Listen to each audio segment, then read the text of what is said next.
Okay, so Richard Stotz is giving the third talk of this session. Please, Richard. Thank you. Can you hear me? Yeah. I'm Richard. This is a talk on polylogarithmic guarantees for generalized reordering buffer management, and joint work with Matthias Englert from Warwick and Harald Räcke from Munich. And the problem is the following. So we have an input sequence of requests that live in a metric space, and the color is roughly the location of the request. And we have a number of servers. Here we have 3 servers. The servers can process the request, and in order to process a request, they must travel to the request. So this is an online session. We don't know the whole sequence, but we have a buffer.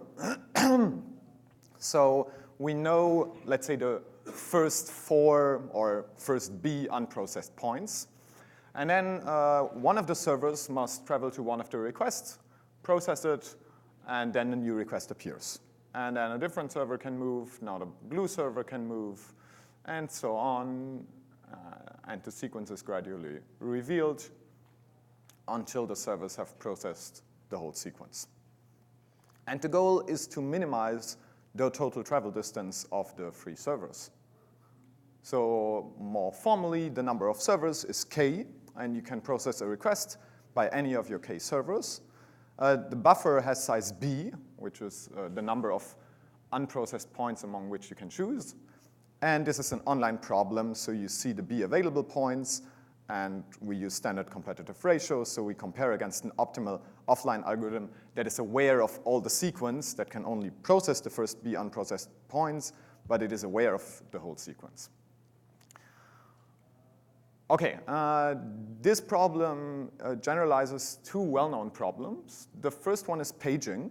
So if you have a buffer of size 1, the only thing you have to decide is which server to move to the request.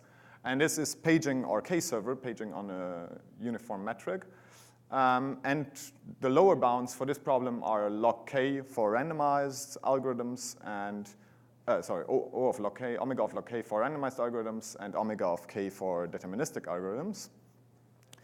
The second problem that we generalize is already in the title. It's reordering buffer management. So if you just have one server, then you have to pick which item from your buffer to serve next. And this is roughly exponentially better than paging. So you get a log b randomized lower bound and a square root of log b over log b deterministic lower bound for this problem. Okay, what is there in terms of previous work? So there is, the problem was introduced very recently in the first paper for reordering buffer management, but it was studied in more detail by Azar and others, and who gave a square root of b log k competitive algorithm. But there is, of course, a lot of work on k-server and a lot of work on reordering buffer management. So in a uniform metric, so where all points are within distance 1 of each other, k-server can be solved with a randomized algorithm optimally, so with O of log k competitiveness, has been known for a long time. And on arbitrary metrics, very recently it was shown that you can get a polylogarithmic competitiveness. For reordering buffer management, we can also match the lower bound on uniform metrics, log b competitive algorithm. On arbitrary metrics, one is actually quite far from that. So on arbitrary metrics, there is all known algorithms have a dependency on n, or somewhat on the metric space. And there's one result by Englert and Räcke, which is log n, log b competitive. So we consider only uniform metrics in this paper, and we show a log k times log k plus log b competitive algorithm. Remember, the lower bound that you get from paging is log k. The lower bound that you get from reordering buffer management is log b. So for constant k, we're optimal. We match this lower bound. Unfortunately, for arbitrary k, we have this extra log k factor that we couldn't get rid of yet. So how do we do that? So the main idea comes from a problem that's called scheduling block devices, which is kind of a variant of reordering buffer management. So scheduling block devices is similar in a way that you have a global buffer and you must process items from the buffer. You have a server to do that, but the server must return to the center after it processes points. So it can go there, it can process the points, but afterwards it always has to go back to the center. It cannot stay at a point. And this has one important implication. If you have only one color, if all requests, the whole sequence is one color, then in scheduling block devices, the optimal cost is number of requests divided by B. Every B requests, you have to go to the color, process requests, and go back. For reordering buffer management, the optimal cost is 1. You go to the color, and you stay there, and you never see any other cost. So this is how these two models differ. But it turns out, and this will be seen maybe on the next slide, that scheduling block devices is a nicer problem computationally. And one can give a clean primal dual log-log-B competitive algorithm. Of course, on a uniform metric, you can simulate such a block move where you go to a color and immediately go back by just 2 movements of a normal server. So reordering buffer management is more powerful. Whatever block devices can do, you can kind of do with reordering buffer management. So why is scheduling block devices so nice? This is the LP to model scheduling block devices, the LP and its dual. And even though I don't want to get too much into details what happens in these LPs, you can see that this is a packing covering LP, and there's just one set of constraints. So YC of t is, do we perform a block operation at time t? And EC of ST is the number of colors that arrived in, the number of items that arrived in the interval SCT. And then the only constraint, what is that? The only constraint, I won't use that again. The only constraint basically says left side how many items have been removed in a certain interval, and right-hand side says how many items are there in that interval minus the buffer. So the constraint is how many items have I removed must be larger than the number of items that I have to remove. Okay, very nice LPs, and you can apply fairly standard primal dual arguments and get a very nice, clean algorithm with a slightly complicated online rounding. And how do we want to use that? Well, so if you consider a scenario where the input sequence of your reordering buffer management, even with just one server, is somewhat dominated by a single color. So here the blue color dominates the sequence, comes over and over again. Then what the optimal algorithm does, it goes to the blue color and it stays there until it doesn't see any blue requests anymore.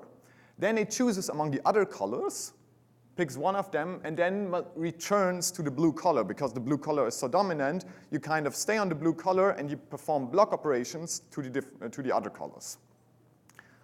You do that, and you return. So for us, the challenge is if we can recognize these dominant colors, like the blue color here, we can basically say, oh, we have an algorithm to recognize the dominant color. That's where we place our servers. And everything else can be handled by this nice and clean scheduling block devices algorithm that we already have. Okay, and this is an overview that's supposed to tell you what I just said. So we have the block devices algorithm here. That should be somewhat unchanged. And then there is the cost control procedure, which is responsible for scheduling our k-real servers. And then the k-real servers kind of act as a filter for the block devices algorithm. Every color that has a server, its items never reach the block device algorithm. They're immediately filtered out. And the cost control procedure then schedules additional server movements and hides elements. Then the analysis itself in the technical analysis is still a primal dual analysis. So the block devices algorithm thinks that he works on his normal block devices LP, while the cost control procedure works on a larger LP that's actually suited for generalized reordering buffer management. This LP that the cost control procedure now works on, the real LP for reordering buffer, for generalized reordering buffer management, unfortunately is not packing covering anymore. So you now have negative terms in the dual profit, and I won't show the whole LP, but in general more complicated constraints. So the profit of this, the dual profit, has the block device profit as positive terms, and some nasty negative terms that that the cost control procedure has to deal with, so it has to set these variables somewhat. And now I'm going to, quite high level, say what the cost control procedure does and where the paging comes in. So the idea is the cost control procedure has to generate more profit. It has to schedule these real servers, it has to move them, and in order to do so, in order to pay for that, it has to generate more profit than just the scheduling block devices algorithm does. So it looks at the block device algorithm, looks at the variables that block devices increases, and increases roughly these variables more aggressively, which increases the dual profit, but also increases the violation in the dual constraints. And with that extra profit, the cost control procedure schedules additional block operations. And when it notices that a server could become dominant, so when a color could become dominant, so when a color appears over and over again and generates a lot of dual profit and also a lot of dual violation, it labels it as a candidate color, periodically schedules block operations on that color until it finds that the dual violation on the color is unacceptably large. And when it finds that a color's violation has become unacceptably large, it issues what we call an explicit request for the color. So it says at some point, this color needs a server. We need to do something on that color, which is what we call an explicit request. So within the algorithm, the cost control procedure generates this sequence of explicit requests, which is a sequence of colors that need a server. Okay, and if you have a sequence of colors that need a server, one by one, this is a paging problem or a k-server problem. You have a sequence of colors, and you have to decide which server to move there. Okay? And this is not surprising. I already told you paging is a special case of our problem. So what our algorithm does is, within itself, it generates a paging problem. And, well, it must move servers to these explicit requests. And we want to adapt the marking algorithm for paging, which is a randomized algorithm for paging, in order to handle this sequence of explicit requests. The marking algorithm is a little bit like, well, at least the way we adapt it is a little bit like this. The first k dominant colors, the first k colors with explicit requests get a server. And then we unmark them all and start a new phase. And some colors, like these yellow colors, spanning more than one phase between becoming a candidate and getting an explicit request, we can amortize them away. They don't get a server. There are some complications with that.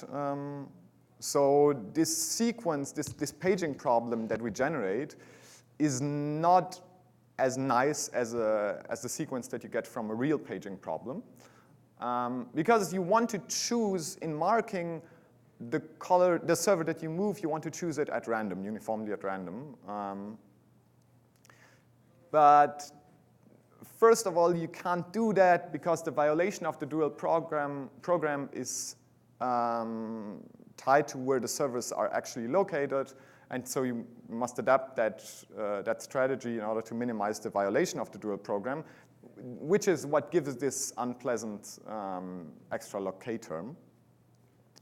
And also, and this is more weird, at least for me.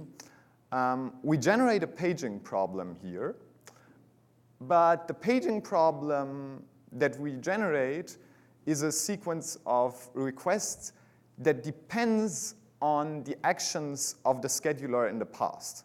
Okay? So in general, in online algorithms, you often assume, when you do randomized online algorithms, you assume an oblivious adversary, an adversary that doesn't know the random choices.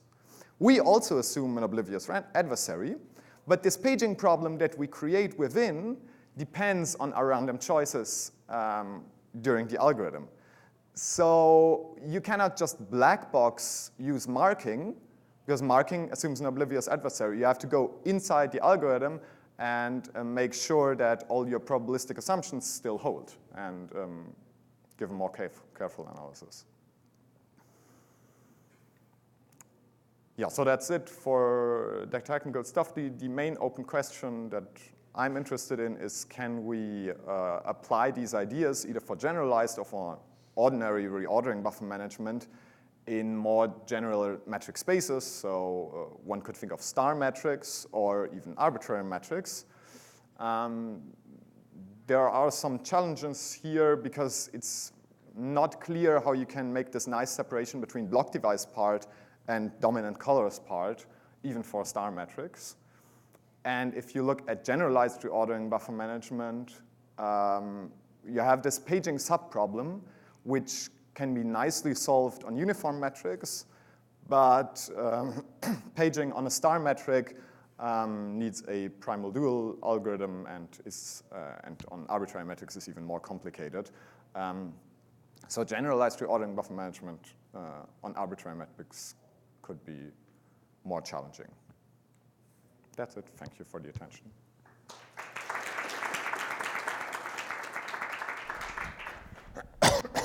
So you finished early, so That's great. there is a lot of time for questions.